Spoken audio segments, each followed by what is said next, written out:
नमस्कार मित्रांनो, मी श्रीकांत करजावकर. या दापोली तालुक्यामध्ये दापोली कृषी विद्यापीठ डॉक्टर बाळासाहेब सावंत यांच्या विद्यमाने आयोजित मसाला पीक उत्पादन या क्षेत्रामध्ये आपल्याला जी आज 2 दिवसाचं प्रशिक्षण मिळालं त्यासाठी मी मनापासून त्यांचा आभार आहे. मित्रांनो, आजपर्यंत आपण कोकणातला प्रत्येक व्यक्ती हा नारळ सुपारीकडेच वळलेला होता आणि आजच्या या 2 दिवसाच्या सेशनमध्ये मला कळलं की नारळ आणि सुपारी व्यतिरिक्त आपण अनेक अशी उत्पादनं आपल्या कोकणामध्ये घेऊ शकतो.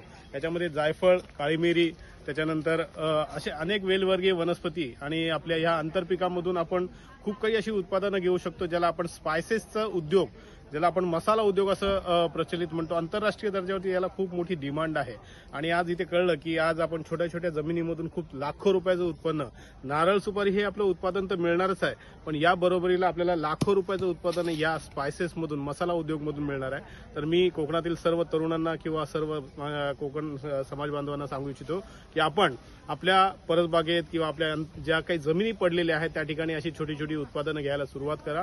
ती घेण्यासाठी आम्ही SSK भारतच्या माध्यमातून तत्पर आहोत आणि तुम्हाला 100% बायबॅकची हमी देतोय.